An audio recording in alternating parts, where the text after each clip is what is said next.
প্রিয় বন্ধুরা, বর্তমান যুদ্ধের পরিস্থিতির মধ্যেই কি দাজ্জালের আগমনের বার্তা বহন করে? এদিকে আবার ইহুদি ধর্মগুরু চাঞ্চল্যকর তথ্য দিয়েছেন।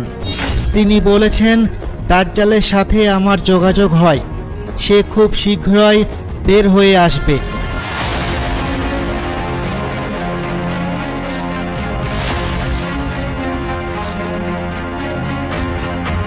ইমাম মাহাদি, হজরত ঈসা আলাইহিসসালাম এবং দাজ্জালের আগমনের যে পূর্ব লক্ষণ, সেগুলো প্রায় ঘটতে চলেছে। বর্তমান বিশ্বের দিকে যদি আমরা একটু নজর দিই, তাহলে আমাদের কাছে বিষয়টা স্পষ্ট হয়ে যাচ্ছে। ইহুদি ধর্মগুরুর দাজ্জালের সাথে সাক্ষাৎ এবং কোন শ্রেণীর ইহুদিরা দাজ্জালের জন্য অপেক্ষা করছে আর তাদের কি পরিকল্পনা রয়েছে, সেই বিষয়ে আমরা বিস্তারিত বলতে চলেছি। তাই ভিডিওটি দেখে আপনার মতামত কমেন্ট বক্সে জানান। বন্ধুরা, দাজ্জাল এমন একটি ফিতনা যা হতে আমরা বিশ্বের সকল মুসলমান নবী করিম সাল্লাল্লাহু আলাইহি ওয়াসাল্লামের হেদায়াতে গত ১৫০০ বছর ধরে আশ্রয় খুঁজছি। শুধু আমরাই নয়, বরং আমাদের পূর্বে খ্রিস্টানদেরকেও হজরত ঈসা আলাইহিসসালাম দাজ্জালের ফিতনা সম্বন্ধে জানিয়েছেন। আর দাজ্জালকে খ্রিস্টানরাও খ্রিস্ট বিরোধী অর্থাৎ শত্রু চোখে দেখে আর তার থেকে আশ্রয় চায়। খ্রিস্টান আর মুসলমানদের সম্মিলিত বিশ্বাস যে দাজ্জাল যখনই আবির্ভূত হবে তখনই বিশ্বব্যাপী যুদ্ধ হবে এবং পুরো পৃথিবী একটি বৃহৎ সংকটের শিকার হবে। দাজ্জালের কারণে পুরো দুনিয়াতে বড় বড় যুদ্ধ সৃষ্টি হবে আর সারা বিশ্বে মানব সম্প্রদায়ের ব্যাপক বিলুপ্তি শুরু হবে, যাতে দাজ্জাল তার আধিপত্য বিস্তার করতে পারে। অন্যদিকে আমরা যদি ইহুদিদের দিকে তাকাই, তাহলে পৃথিবীতে এরাই একমাত্র জাতি যারা দাজ্জালকে তাদের অধিপতি মনে করে এবং ইহুদিদের মধ্যে দাজ্জালকে মাসিহ দাজ্জাল নামেও ডাকা হয়। এছাড়াও ইহুদি মাযহাবে দাজ্জালকে আরও অনেক নামে ডাকা হয়। ইহুদিরা দাজ্জালকে তাদের মুক্তির পথ বলে মনে করে। প্রিয় বন্ধুরা, এখানে একটি বিষয় পরিষ্কার করা খুবই জরুরি যে ইহুদিরা তাদের আকীদা বা বিশ্বাস থেকে এটা মনে করে না, বরং ইহুদিদের একটি সংখ্যাগরিষ্ঠ অংশ যারা শয়তানের উপাসনা করে, তারা শয়তানের এই দাসকে তাদের একছত্র অধিপতি বলে মনে করে। এর আরও একটি কারণ হচ্ছে, দাজ্জালের আগমনের পূর্বে সম্পূর্ণ দুনিয়াতে দ্বিতীয়বারের মতো নিজেদের আধিপত্য আর রাজত্বের স্বপ্ন পূরণের আকাঙ্ক্ষা। এই কারণেই তারা দিনরাত দাজ্জালের আগমনের জন্য প্রার্থনা করতে থাকে। যেমন আমাদের ইমানদার মুসলমান ভাইরা ইমাম মাহাদির আগমনের জন্য দোয়া করেন। মূলত আমাদের আজকের এই ভিডিওর বিষয়বস্তু ইহুদি আর মুসলমানের আকীদা নয়, বরং ইহুদিদের দাজ্জাল সম্পর্কে আকীদা। প্রিয় বন্ধুরা, ইহুদি জাতি পৃথিবীর একমাত্র জাতি যাদেরকে বারবার আল্লাহ তাআলা সমস্ত জাতির মধ্যে সবচেয়ে বেশি সম্মানিত করেছেন, যার প্রমাণ আমরা পবিত্র কুরআন মাজিদ এবং খ্রিস্টানদের আসমানি কিতাব তাওরাত এবং ইনজিলে পেয়ে থাকি। ইহুদিদের বারবার ফজিলত দেওয়া হয়েছে, তাদের উপর বারবার নেয়ামত বর্ষণ করা হয়েছে, কিন্তু ইহুদি কমরা অবাধ্য প্রকৃতির ছিল। তারা সবসময় ধোঁকাবাজি এবং ষড়যন্ত্রে লিপ্ত ছিল, আর তাদের এই ধোঁকা ও ষড়যন্ত্রের মাধ্যমে তারা বারবার চেষ্টা করেছিল যাতে তারা আল্লাহর বিরুদ্ধে যুদ্ধ করতে পারে এবং আসমানি কিতাব তাওরাতেও বিভিন্ন ধরনের মিথ্যা দাবি পেশ করে বিকৃতি ঘটাতে পারে। নাউজুবিল্লাহ। তাদের এই ধরনের আচরণের কারণেই যে কমকে আল্লাহ তাআলা সবচেয়ে বেশি নিয়ামত দিয়েছিলেন, তাদের উপরেই পরবর্তীতে অনেক আযাব বর্ষণ করেন। ইহুদি জাতি দুনিয়ার একমাত্র সম্প্রদায় যারা তাদের অগণিত আম্বিয়া কেরামকে শহীদ করেছে। এবং তা সত্ত্বেও তারা তাদের নিজেদেরকে আল্লাহর পুত্র বলে মনে করত, আর আজও তাই মনে করে। আল্লাহ তাআলা হজরত ঈসা আলাইহিসসালামকে ইহুদি জাতির পথপ্রদর্শনের জন্য নাজিল করেছিলেন, আর যখন তারা হজরত ঈসা আলাইহিসসালামকেও অসম্মান করল, তখন আল্লাহ তাআলা তাদের উপর নিয়ামত বর্ষণ বন্ধ করে দিলেন, আর তাদেরকে সম্পূর্ণ দুনিয়ার সামনে লাঞ্ছিত করলেন।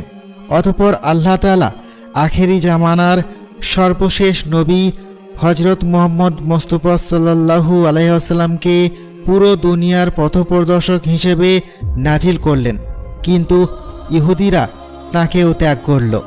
ইতিহাস অনুযায়ী ইহুদি জনগণ অগণিত অঞ্চল থেকে নির্বাসিত হয়েছে এবং তাদের জন্মভূমি থেকে বিতাড়িত হয়েছে। সত্যিকার অর্থে ইহুদি জাতির আসল জন্মভূমি হচ্ছে মিশর, আর মিশর থেকে তারা হজরত মুসা আলাইহিসসালামের নেতৃত্বে হিজরত করে কিনান এলাকায় প্রবেশ করে, যা প্রকৃতপক্ষে ফিলিস্তিনের এলাকা। তারপর সেখান থেকেও আরও এগিয়ে তারা তিহে ভূমিতে গেল। তাদের বিদ্রোহ ও জিহাদ থেকে বিমুখতার শাস্তি হিসেবে আল্লাহ তাআলা তাদেরকে এই ভূমিতে উদ্ভ্রান্তের মতো 40 বছর ঘুরিয়েছিলেন। তারা এই 40 বছর যাবৎ প্রতিদিন এই ভূমি থেকে বের হওয়ার চেষ্টা করত, কিন্তু ঘুরে ফিরে দেখত তারা আগের জায়গাতেই রয়ে গেছে। এভাবে আল্লাহ তাআলা তাদের শাস্তি দিয়েছিলেন, কেননা তারা আল্লাহ তাআলার অসংখ্য আদেশ অমান্য করে বারবার হজরত মুসা আলাইহিসসালামকে অপদস্থ করেছিল। বন্ধুরা, ইহুদিদের আসল উত্থান এসেছিল হজরত দাউদ আলাইহিসসালাম ও হজরত সুলাইমান আলাইহিসসালামের আমলে, এবং তাদেরকে এই বার্তা দেয়া হয়েছিল যে তারা যদি আল্লাহর একাত্মবাদ পালন করে থাকে এবং পুনরায় ষড়যন্ত্রে লিপ্ত না হয়, তাহলে তাদেরকে সমগ্র বিশ্বের আধিপত্য দেওয়া হবে। যেহেতু এটি একটি বৈধ প্রতিশ্রুতি ছিল, যার একমাত্র শর্ত হল আল্লাহ তাআলার পরিকল্পনা অনুসরণ করা এবং তার পক্ষ থেকে প্রেরিত নবীদের আনুগত্য করা ও তাদের তালিম অনুযায়ী আমল করা। এখন এটা তো পরিষ্কার যে ইহুদিদের জন্য এই ওয়াদা কেন পূরণ হয়নি। ইহুদিরা না শুধু আল্লাহ তাআলার একাত্মবাদের প্রতি অবিশ্বাস ও ঘৃণা করত, বরং তারা অসংখ্য নবী রাসূলকেও হত্যা করেছিল। এরপরেও ইহুদিরা সেই প্রতিশ্রুতির ভিত্তিতে সমগ্র বিশ্বের শাসনের জন্য নিজেদেরকে একমাত্র উপযুক্ত জাতি বলে মনে করে, আর পুরো দুনিয়াতে নিজেদের রাজত্ব বিস্তার করার স্বপ্ন দেখে। অতঃপর যখন ইহুদিরা দেখল যে তাদের উপর আল্লাহ তাআলার রহমত এবং নিয়ামত আসা বন্ধ হয়ে গিয়েছে, তখন তারা সম্পূর্ণ দুনিয়া রাজত্ব করার স্বপ্নকে পূরণ করার জন্য শয়তানের সহায়তা নিল এবং শয়তানের প্রতিনিধি দাজ্জালের কাছে তাদের শেষ কাজটি সমর্পণ করে, যাকে খ্রিস্টান এবং মুসলমানরা আল্লাহ তাআলার দুশমন মনে করে, আর এই বিশ্বাস রাখে যে দাজ্জালের আগমন শয়তানের পক্ষ থেকে হবে, আল্লাহর পক্ষ থেকে নয়।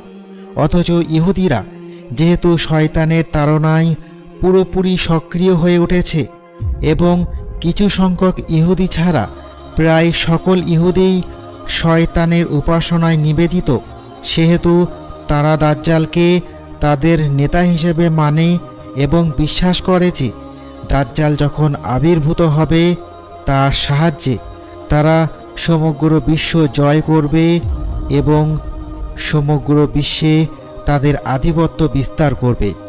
এভাবে সারা বিশ্বে তাদের বৈশ্বিক শাসন প্রতিষ্ঠিত হবে, যার নিয়ন্ত্রণ থাকবে শুধু ইহুদিদের হাতেই।